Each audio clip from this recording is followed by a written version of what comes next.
लता मंगेशकर के निधन पर देश भर में शोक की लहर है।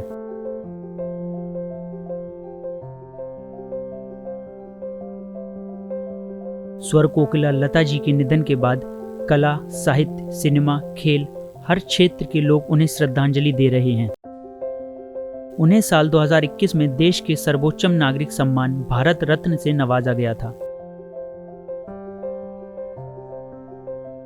इसीलिए सुर सम्राज्ञी लता मंगेशकर के निधन पर सरकार ने 2 दिन के लिए राष्ट्रीय शोक की घोषणा की है। लेकिन क्या आप जानते हैं कि किसी के निधन पर कैसे राष्ट्रीय शोक की घोषणा की जाती है? क्या ऐसे में सरकारी संस्थानों में छुट्टी रहती है? राजकीय शोक के दौरान कितना कुछ बदल जाता है?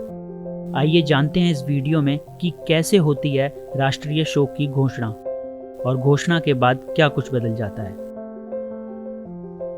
सबसे पहले जानते हैं कि आखिर कौन कर सकता है राजकीय शोक की घोषणा। दरअसल राष्ट्रीय या राजकीय शोक की घोषणा पहले केवल केंद्र से होती थी। केंद्र सरकार की सलाह पर राष्ट्रपति ही करते थे। लेकिन बदले नियमों के मुताबिक राज्यों को भी यह अधिकार दिया जा चुका है। अब राज्य खुद तय कर सकते हैं कि किसे राजकीय सम्मान देना है।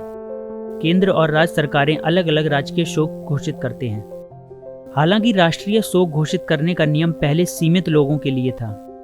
पहले देश में केवल राष्ट्रपति और प्रधानमंत्री रह चुके लोगों के निधन पर राजकीय या राष्ट्रीय शोक की घोषणा की जाती थी। आपको बता दें कि आज़ादी के बाद स्वतंत्र भारत में पहला राष्ट्रीय शोक राष्ट्रपिता महात्मा गांधी की हत्या के बाद घोषित किया गया था।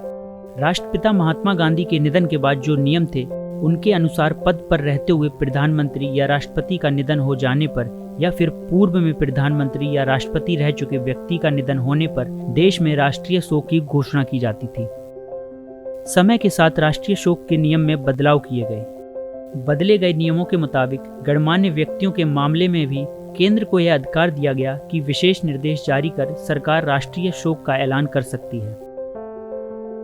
इतना ही नहीं, देश में किसी बड़ी आपदा के वक्त भी राष्ट्रीय शोक घोषित किया जा सकता है। राष्ट्रीय शोक का एक महत्वपूर्ण पहलू राजकीय सम्मान से अंतिम संस्कार भी है। लेकिन यह जरूरी नहीं कि राजकीय सम्मान से अंत्येष्टि होने पर हर बार राष्ट्रीय या राजकीय शोक घोषित किया जाए। यानी कि राजकीय सम्मान के साथ अंतिम संस्कार और राष्ट्रीय शोक अलग अलग परिस्थितियों पर निर्भर करते हैं। फ्लैग कोड ऑफ इंडिया के मुताबिक राष्ट्रीय शोक के दौरान सचिवालय, विधानसभा समेत सभी महत्वपूर्ण सरकारी कार्यालयों में लगे राष्ट्रीय ध्वज आधे झुक के रहते हैं। वहीं देश के बाहर भारतीय दूतावासों और उच्च आयोगों में भी राष्ट्रीय ध्वज को भी आधा झुकाया जाता है। इसके अलावा किसी तरह के औपचारिक और सरकारी कार्यक्रम का आयोजन नहीं किया जाता। राजकीय शोक की अवधि के दौरान समारोह और आधिकारिक मनोरंजन की भी मनाही रहती है। केंद्र सरकार के 1957 में जारी नोटिफिकेशन के अनुसार राजकीय शव यात्रा के दौरान कोई सार्वजनिक छुट्टी अनिवार्य नहीं है। इसका प्रावधान खत्म कर दिया गया है। हाँ, लेकिन राष्ट्रपति या प्रधानमंत्री के पद पर रहते हुए किसी भी व्यक्ति का निधन हो जाए तो छुट्टी होती है। Bureau report, Ojang times.